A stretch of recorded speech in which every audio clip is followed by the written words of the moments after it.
तो आज की क्लास में हम लोग 6.2 एक्सरसाइज के कॉन्सेप्ट को पढ़ेंगे और ये है इंक्रीजिंग एंड डिक्रीजिंग फंक्शंस। जैसा इसका नाम है ना वैसे ही ये सिंपल है, आराम से आप समझ सकते हो। देखो, जब बात करते हैं फंक्शन की, that means I am talking about F of x. F of x मतलब वाई, सेम थिंग। ये जो एफ ऑफ एक्स है ये होता है यानी कि वाई। एफ ऑफ एक्स को बोलते हैं डिपेंडेंट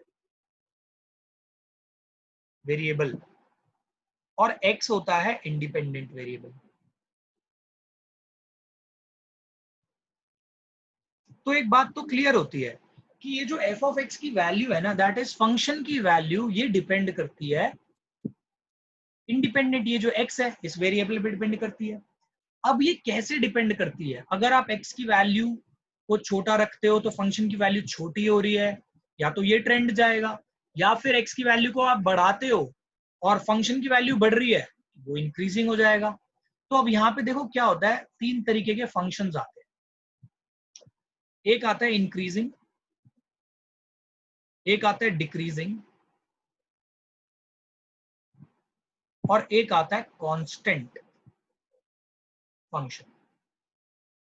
बात करते हैं इंक्रीजिंग फंक्शन क्या होता है, डिक्रीजिंग फंक्शन क्या होता है। देखो, अगर मैथमेटिकली मैं बोलूं, अगर क्या कहते हैं एक x1 वैल्यू है वो ग्रेटर है x2 के, अगर x1 ग्रेटर है, इसको इसके नीचे लिख देता हूं मैं इंक्रीजिंग के।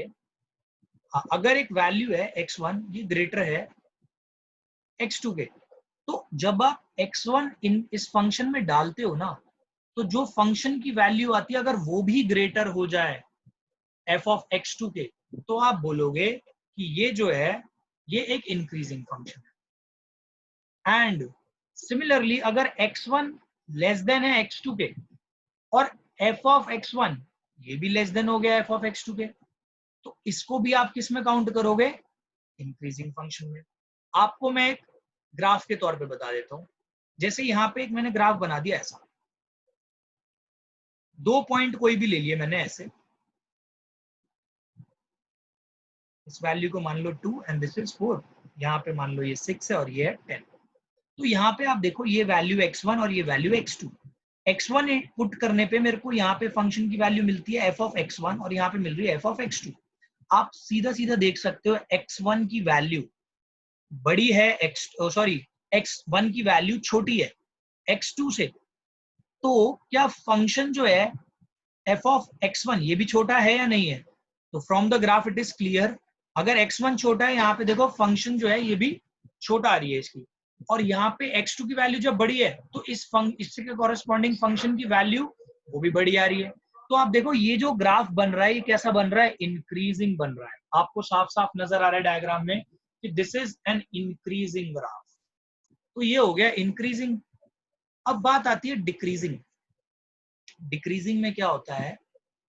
डिक्रीजिंग फंक्शन में मान लो ये हो गया, अब इसी चीज को अगर मैं यहाँ पे लगाऊं, तो यहाँ पे मान लो ये x की वैल्यू है 2 और यहाँ पे मान लो x की वैल्यू है 4, तो इसके कॉरेस्पॉन्डिंग यहाँ पे y की वैल्यू देखो कितनी आ रही है, यहाँ पे मान लो ये होगी 10 और यहाँ पे हो गई ये वैल्यू, नीचे आएगी तो कमी होगी कुछ ना कुछ, मान लो इसको मैंने मान लिया 5। तो आप यहाँ पे देख सकते हो कि this is x1, this is x2 और यहाँ पे ये है f ऑफ x1, ये है f ऑफ x2, ये है।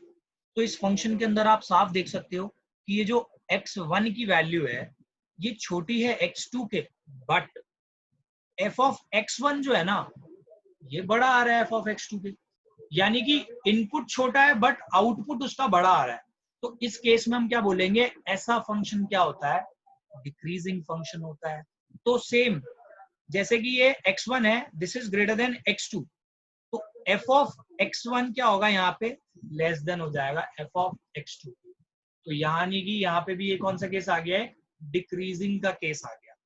अब बात करते हैं कांस्टेंट फंक्शन की। तो कांस्टेंट फंक्शन का बहुत सिंपल तरीका है। कांस्टेंट का मतलब ना इंक्रीज हो रहा है ना डिक्रीज। मान लो एक स्ट्रेट लाइन, पैरेलल लाइन बन गई, this is neither increasing nor decreasing. तो ऐसे फंक्शंस जो होते हैं उसमें क्या होता है, आप x1 और y1 इसकी वैल्यू कुछ भी डाल लो, इनपुट आप कुछ भी रख दो, जैसे x1 और x2 and x2 any value, इसमें कोई भी वैल्यू आप डाल दो, आपका f ऑफ x1 और f ऑफ x2 ना दोनों के दोनों बराबर ही आने वाले हैं। तो ये तो हो गया आपका increasing and decreasing constant, increasing function, decreasing function and constant function का एक क्या कहते हैं ग्राफिकल वे समझाने का। अब मैं आपको इसको एक मीन वैल्यू थ्योरम की हेल्प से भी सिखाऊंगा। अच्छा, एक चीज यहाँ मैं बता देता हूँ कि यहाँ पे सर ये जो है ना, तो यहाँ पे एक चीज आपको नोटिस करनी है, और वो क्या है, ये जो मैंने लिखवाया है ना आपको, ये एक्चुअल में स्ट्रिक्टली इंक्रीजिंग का लिखवाया मैंने। ये जो है ये केस है स्ट्रिक्टली इंक्रीजिंग का,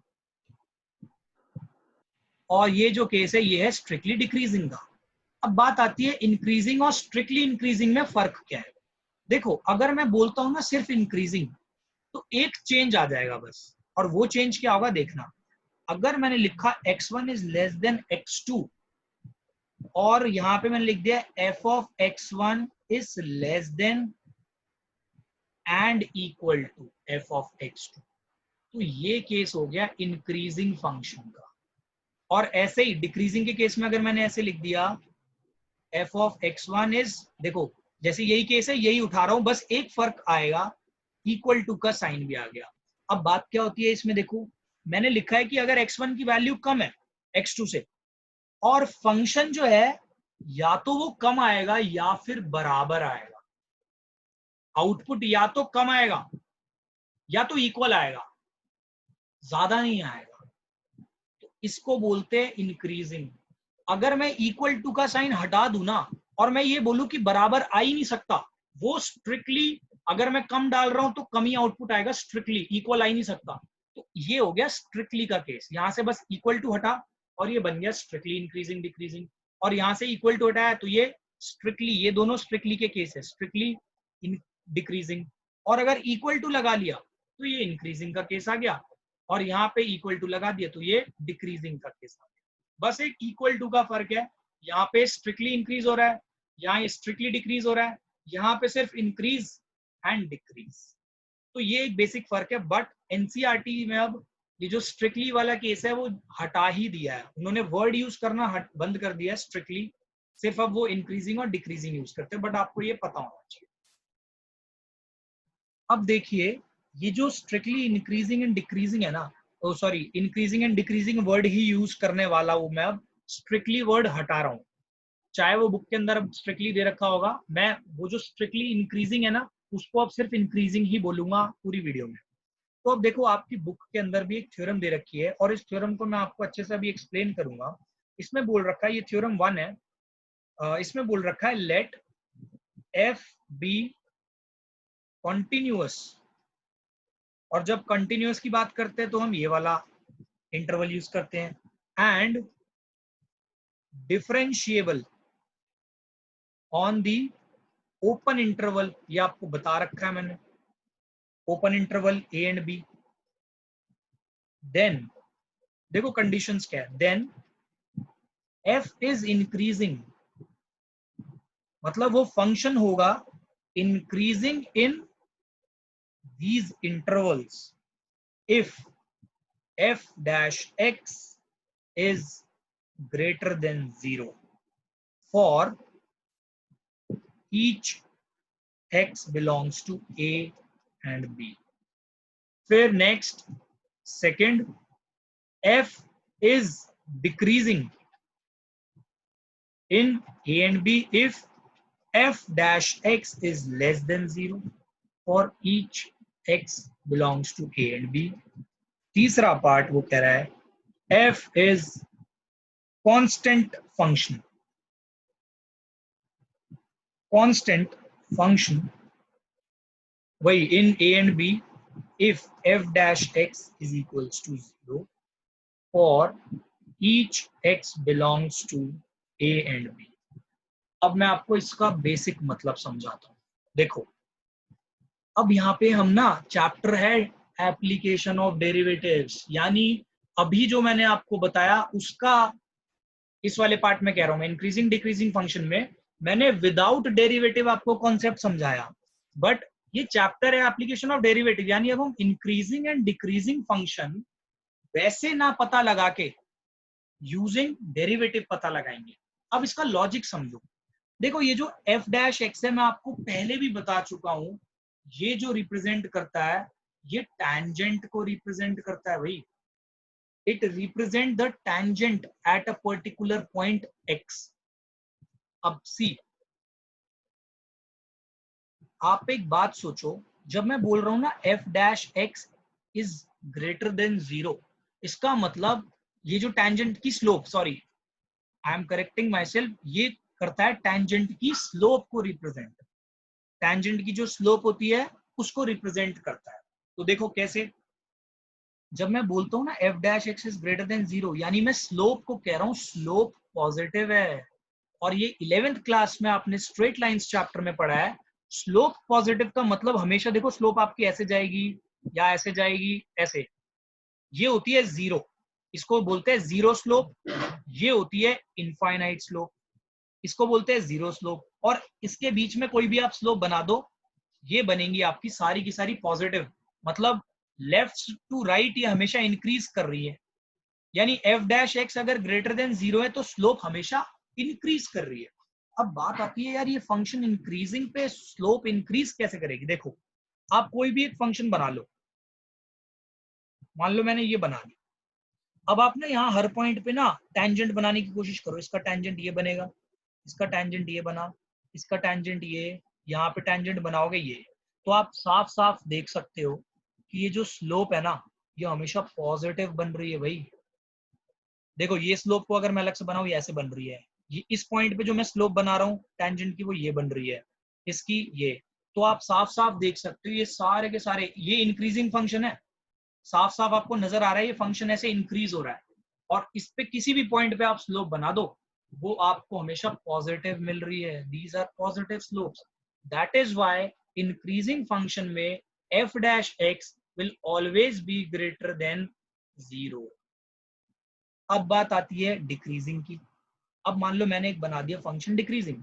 अब देखो डिक्रीजिंग फंक्शन में आप स्लोप बनाने की कोशिश करो, ऐसे बन रही है, ये ऐसे बन रही है। आप देखो इस स्लोप को अगर मैं अलग से लिखूं, देखो ये डिक्रीजिंग स्लोप जा रही है, ये नेगेटिव स्लोप होती है, नेगेटिव स्लोप। और अगर ये स्लोप ऐसे ना होके ये ऐसे होती तो ये पॉजिटिव स्लोप होती। ये आपने 11th क्लास में पढ़ा हुआ है। अब देख लो यहाँ पे आप कोई भी पॉइंट ले लो और टेंजेंट बना दो उस पॉइंट पे, उस टेंजेंट की स्लोप देखो क्या आएगी, हमेशा नेगेटिव आएगी। यानी कि स्लोप को रिप्रेजेंट करते हैं एफ डैश एक्स से, नेगेटिव आ रही है मतलब लेस देन 0 आ रही है। तो कभी भी किसी भी फंक्शन का एफ डैश एक्स किसी पर्टिकुलर इंटरवल में लेस देन 0 होता है तो आप बोलते हो कि वो फंक्शन डिक्रीजिंग है 100%। अब बात आती है एफ डैश एक्स आ जाए 0, देखो 0 आने का मतलब स्लोप हो गई 0। और स्लोप 0 कहां पे पॉसिबल होगी, जहां पे वो फंक्शन ना ही इंक्रीज हो रहा है और ना ही डिक्रीज हो रहा है। यानी कि अगर मैंने एक ये ग्राफ लिया, ग्राफ पे बनाया, इसके किसी भी पॉइंट पे स्लोप बना दो, ये स्ट्रेट स्ट्रेट ऐसी स्लोप बनेगी, तो इस केस में बोलेंगे ये फंक्शन जो है वो कांस्टेंट है। तो in short slope of tangent positive है, तो यानी वो फंक्शन पक्का इंक्रीजिंग जा रहा है, ये मैंने ग्राफिकली आपको बता दिया। स्लोप ऑफ टैंजेंट, और ध्यान रखना ये जो मैंने पॉइंट बनाया ना ये पर्टिकुलर इंटरवल के बारे में बात कर रहा हूं मैं, यानी कि ए से बी तक, इसके पीछे कैसे बिहेव करता है वो चीज अलग है, इन पर्टिकुलर इंटरवल्स के बारे में बात कर रहे हैं। तो ये हो गया, आप डेरिवेटिव की हेल्प से ये पता लगा सकते हो कि फंक्शन मतलब बिना ग्राफ बनाए, इससे पहले जो मैंने आपको कॉन्सेप्ट सिखाया था उसमें मैंने आपको बताया था कि यार x1 और x2 डाल के देखोगे एफ ऑफ एक्स की, फिर एफ ऑफ एक्स कैसा बिहेव कर रहा है, एफ ऑफ एक्स टू कैसा बिहेव कर रहा है, ये सब काम आपको यहाँ पे नहीं करना। जब भी इंक्रीजिंग डिक्रीजिंग का क्वेश्चन आएगा स्ट्रेट अवे आपको एफ डैश एक्स निकालना है, फिर चेक करना है इसकी वैल्यू इस इंटरवल में नेगेटिव आ रही है या पॉजिटिव आ रही है या 0 आ रही है। इसको भी मैं क्वेश्चन की हेल्प से कराऊंगा।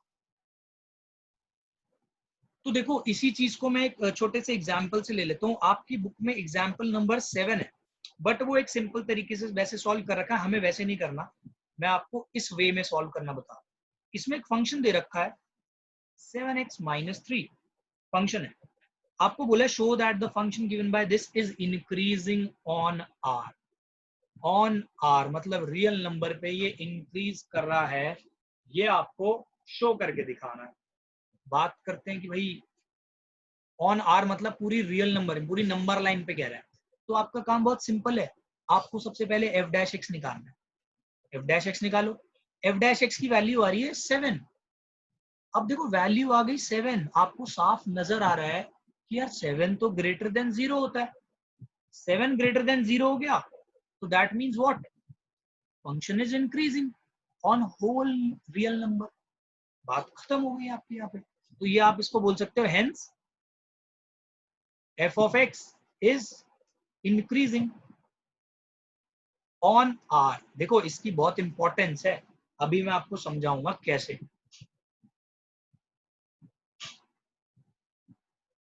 देखो ये जो आर है ना, ये आर है मतलब इनपुट के बारे में बोल रहा है कि X belongs to real number.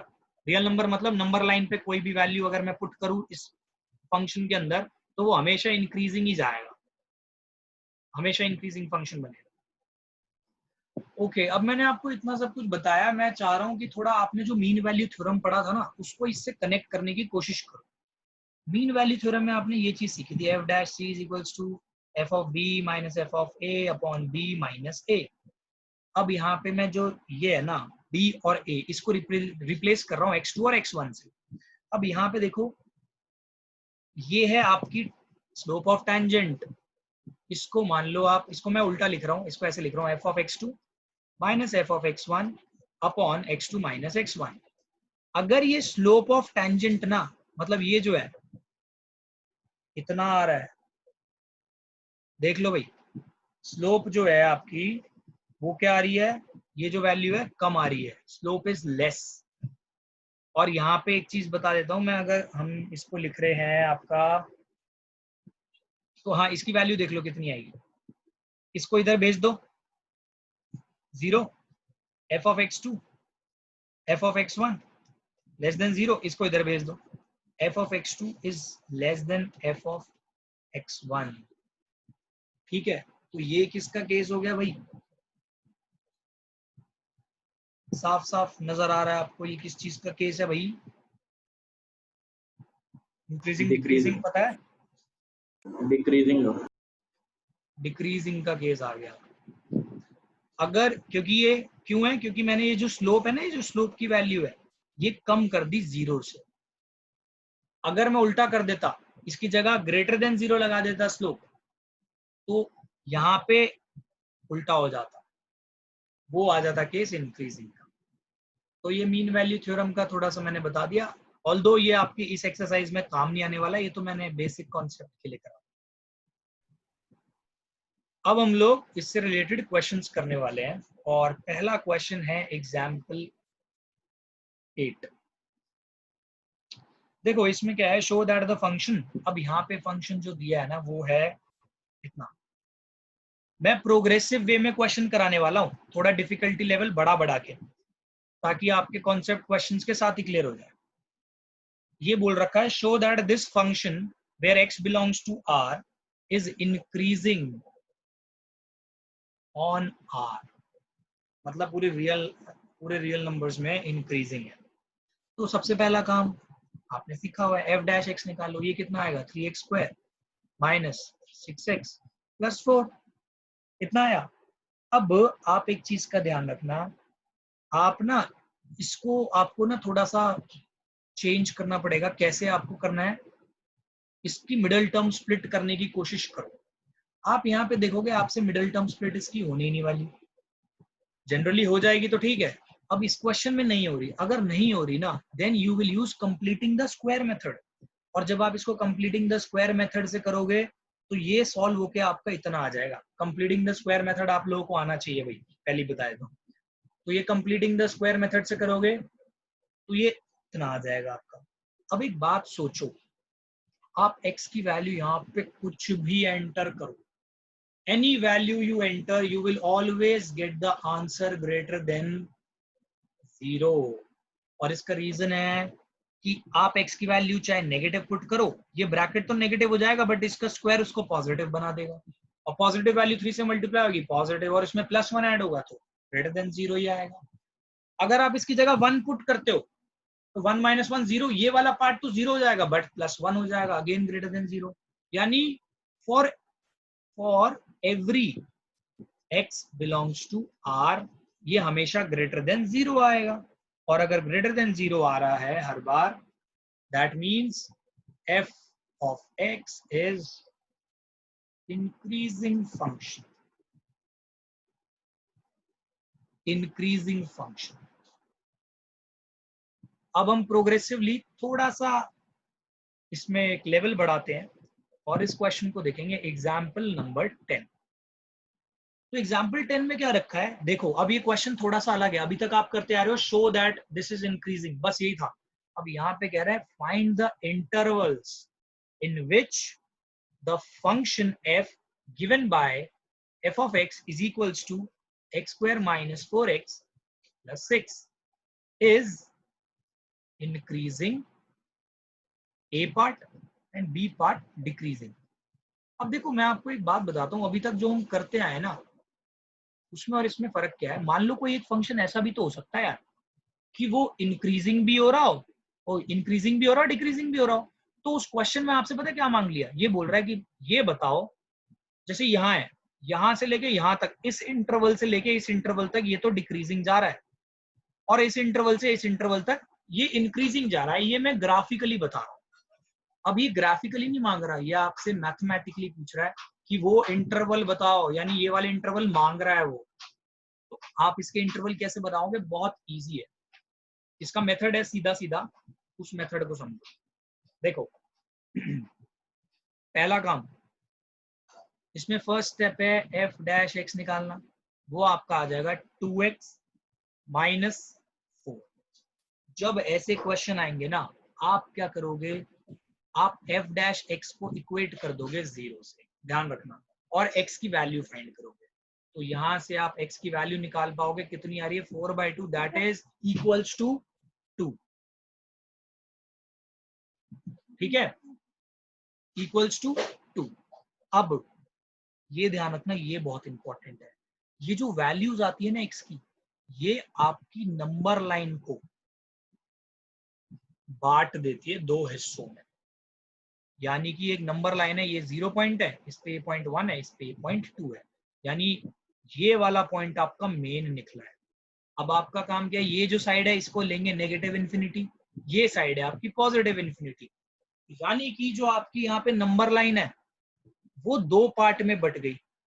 यानी कि here number line is divided into 2 intervals. देखो x की वैल्यू 2 आई ना, तो 2 इंटरवल्स में बढ़ गई, और वो कौन कौन से इंटरवल है, -∞ से 2 और दूसरा 2 से इंफिनिटी। इस चीज का खास ध्यान रखना है, और ध्यान रखना ये दोनों के दोनों ओपन इंटरवल है। रीजन, अगर आप यहाँ वैल्यू 2 डालोगे ना बेटा, तो आपको f डैश x 0 मिलेगा, जो कि हमें नहीं चाहिए। हमें इंक्रीजिंग और डिक्रीजिंग का पता लगाना है। अब आपका काम बहुत सिंपल हो गया, आप क्या करोगे, ये चेक करो -∞ से लेकर 2 तक की कोई भी वैल्यू इस f डैश x में पुट करके देखो क्या आंसर आता है। For x belongs to -∞ to 2, मैं एक एग्जांपल ले लेता हूँ, 1 ले लेता हूँ या 0 ले लेता हूँ, -∞ से 2 के बीच में ही आ रहा है वो। देखो -∞ से 2 के बीच में कोई भी वैल्यू ले लो, मैंने ले ली 1। इसमें 1 पुट करके देखो, आपका f डैश x जो है ना वो हमेशा नेगेटिव आएगा इन दोनों इंटरवल्स के बीच में। अगर f डैश x आपका नेगेटिव आता है तो सीधा सीधा केस बनता है किसका, डिक्रीजिंग का। ये बन गया आपका डिक्रीजिंग फंक्शन। इस केस को देखो, for every x belongs to 2 to infinity, f dash x देख लो कितना आएगा, यहाँ पे पुट करनी है वैल्यू। मान लो 3 पुट कर दी, 3 2 6 - 4, always positive, always greater than 0, यानी कि ये हो गया इंक्रीजिंग। तो आपका पहले पार्ट का आंसर आ गया। क्वेश्चन में क्या बोला था, for which intervals this function is increasing, तो आपको साफ साफ नजर आ गया कि भाई -∞ से 2 तक माइनस इन्फिनिटी से 2 तक ये डिक्रीजिंग फंक्शन है और 2 से इन्फिनिटी तक ये इंक्रीजिंग फंक्शन है। एक चीज का यहाँ पे सब ध्यान रखना, ये जो f dash x equals to 0 वाला पार्ट है ना, ये आपको हमेशा लेना है when they ask you the interval. अगर वो बोलते हैं find the interval, then always you have to put f dash x is equals to 0 so that you can find a particular value of x, और उस x की value से आप number line को डिवाइड कर दो अलग अलग पार्ट्स में। तो हमेशा जब भी इंटरवल फाइंड करने की बात करेंगे तो आपको f dash x equals to 0 ही लेके काम करना है। अब हम ऐसे ही एक नेक्स्ट एग्जाम्पल करेंगे ताकि आपके डाउट्स थोड़े और क्लियर हो जाएं इसको लेके। अब एग्जाम्पल 11 देखो, इसके अंदर क्या दे रखा है, find the intervals in which the function f given by, अब देखो इस बार जो फंक्शन है ना वो दे रखा है f of x cube minus 6x square minus 72x plus 30। इसमें आपको वही सेम क्वेश्चन है, इसमें आपको पता लगाना है कौन से इंटरवल्स पे इंक्रीजिंग है, कौन से इंटरवल में डिक्रीजिंग है। तो आपको मैंने बताया था कि अगर इंटरवल पता लगाने तो आपको f डैश x निकालना पड़ेगा और उसको इक्वेट करना पड़ेगा। 0 से f डैश x निकालोगे तो बनेगा 46x square minus 612x minus 72, इतना बन गया। आप यहाँ पे इसको इक्वेट करोगे 0 से, क्योंकि आपको इंटरवल फाइंड करने, देखो 12 कॉमन आ रहा है तो ये आ रहा है आपका x square minus x minus 6। इसका मिडिल टर्म स्प्लिट हो रहा है, अगर आप ध्यान दोगे इसका मिडिल टर्म स्प्लिट होके आपके पास आ जाएगा x माइनस 3 और ये आ जाएगा x प्लस 2। इसको इक्वेट करना है आपको 0 से। अब ये है आपका f डैश x। अब नेक्स्ट स्टेप क्या है, देखो यहां से आप x की वैल्यू निकालो। एक x की वैल्यू आएगी 3 और एक x की वैल्यू आएगी -2। अब यहाँ पे देखो दो वैल्यूज आ रही है। अगर आप नंबर लाइन बनाते हो तो देखो यहाँ पे critical points is not a right word, यहाँ पे जो x की जो डिवाइडिंग लाइन है देखो क्या क्या बनती है, एक बन रही है -2, ये बनेगा -1, दिस इज 0 1 2 3, ये आ गया आपका 3 और ये 2। तो देखो यहाँ पे x की वैल्यू कितनी आ रही है, इतनी, दो वैल्यूज आ रही है। तो आपकी जो नंबर लाइन है ना बेटा, ये 3 पार्ट्स में डिवाइड हो जाएगी। और वो 3 पार्ट्स कौन कौन से, एक होएगा माइनस इन्फिनिटी से, इसको मैं यहाँ पे अलग अलग कलर से शो कर देता हूँ, एक ये पार्ट अलग डिवाइड हो गया और एक ये वाला पार्ट आगे का अलग डिवाइड हो गया। तो आप यहाँ पे देख सकते हो कि माइनस इन्फिनिटी से -2 एक इंटरवल बन गया, -2 से 3 अनदर इंटरवल एंड 3 से इंफिनिटी अनदर इंटरवल। अब यहाँ पे ध्यान देना भाई, यहाँ पे इंपॉर्टेंट चीज है, इसमें इंक्रीजिंग डिक्रीजिंग कैसे पता लगाओगे, आप इन सबको सेपरेटली बांट लो जैसे पिछले क्वेश्चन में किया था। f डैश x देखो आपके पास क्या है, 12 x माइनस 3 x प्लस 2। यहाँ पे थोड़ा सा दिमाग यूज करना, अगर आप इसके बीच की कोई भी वैल्यू ले लो भाई, आप कोई भी वैल्यू ले लो माइनस इन्फिनिटी से -2। अब देखो मैं -3 ले लेता हूँ, देखो अगर मैं -3 ले रहा हूँ वैल्यू तो ये जो है ये पक्का नेगेटिव वैल्यू आएगी, और यहाँ पे भी अगर मैं -3 लेता हूँ तो ये भी पक्का नेगेटिव वैल्यू आएगी। 12 इंटू नेगेटिव यानी दोनों नेगेटिव वैल्यू आएगी, तो आपका आंसर तो ओवरऑल पॉजिटिव ही आएगा। तो f डैश x जो होगा ये 101% क्या होगा, ये ग्रेटर देन 0 होएगा, सीधी सीधी बात। तो ये बन गया इंक्रीजिंग।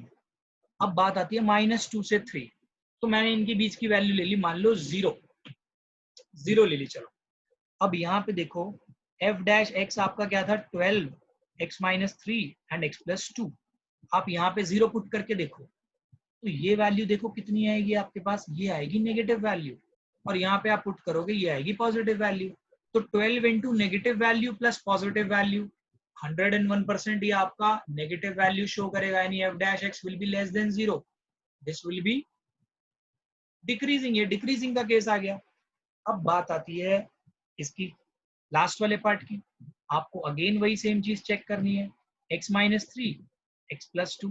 तो ये जो है आपका 12 इंटू इसमें देखो पॉजिटिव वैल्यू, ये 3 से ऊपर की कोई वैल्यू 4 पुट करके देखो, ये पॉजिटिव आएगा, ये भी पॉजिटिव ही आएगा, 4 पुट कर लोगे ओवरऑल। ये ब्रैकेट के बारे में बात कर रहा हूँ मैं, positive into positive, answer positive, यानी एफ डैश एक्स क्या आ गया, ये आपका आ गया greater than 0, that means increasing.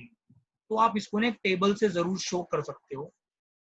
तो आप ना इंटरवल्स को डिवाइड कर लो, यहाँ पे लिख लो इंटरवल, यहाँ पे आप लिख लो एफ डैश एक्स, साइन लिखना है साइन लिख लो, और यहाँ पे आ गया नेचर, नेचर मतलब इंक्रीजिंग या डिक्रीजिंग। तो देखो आपके इंटरवल क्या क्या डिवाइड हुए थे, -∞ से -2, इसके बीच में देखो आपकी ग्रेटर देन 0 आ रही थी वैल्यू, ग्रेटर देन 0 आ रही है, दैट मीन्स इंक्रीजिंग जा रहा है। आपका क्या कहते हैं -2 से अगर 3 आप कोई भी वैल्यू डालते हो तो लेस देन 0 आता है, दैट मीन्स डिक्रीजिंग आ रहा है। और 3 से क्या कहते हैं प्लस इन्फिनिटी डालते हो तो आपका ग्रेटर देन 0 अगेन आ रहा है, तो इंक्रीजिंग आ रहा है। तो आप देखो अगर मैं इसको ग्राफिकली आपको समझाने बैठा ना, तो इसका मतलब कुछ ऐसा होगा कि ये है -2 मान लो यहाँ पे, +3 वैल्यू यहाँ है, तो आपका फंक्शन ना कुछ ऐसा बन रहा है कि यहाँ से ना नेगेटिव वाले पार्ट से -∞ से कुछ इंक्रीज होता हुआ आ रहा है, कहाँ तक, 2 तक, -2, ये -2 तक, फिर यहां से ना ये डिक्रीज होने लगा, और कहां तक डिक्रीज हुआ, 3 तक, और फिर इसके बाद ये फंक्शन आगे इंक्रीज हो रहा है। ये मैंने एक एग्जांपल बताया कि इसका मीनिंग क्या है, यानी कि इससे पीछे वाले इंटरवल्स में ये फंक्शन इंक्रीजिंग बिहेव कर रहा है, इन दोनों इंटरवल्स के बीच में ये फंक्शन डिक्रीजिंग बिहेव कर रहा है, इसके आगे वाले 3 के आगे और इन्फिनिटी तक ये इंक्रीजिंग बिहेव कर रहा है। तो आपका कुछ ऐसा डायग्राम बन जाएगा, और आपके इंटरवल्स आ गए और नेचर आ गया। तो दिस क्वेश्चन इज कंप्लीटेड है। तो आज की क्लास में सिर्फ इतना ही। अगर इस एक्सरसाइज के कुछ क्वेश्चंस रह जाएंगे तो वो नेक्स्ट क्लास में मैं कवर कर लूंगा। अगर कोई डाउट्स वगैरह नहीं हुए तो विल जंप टू 6.3 एक्सरसाइज। तब तक के लिए thanks for watching yogic classes.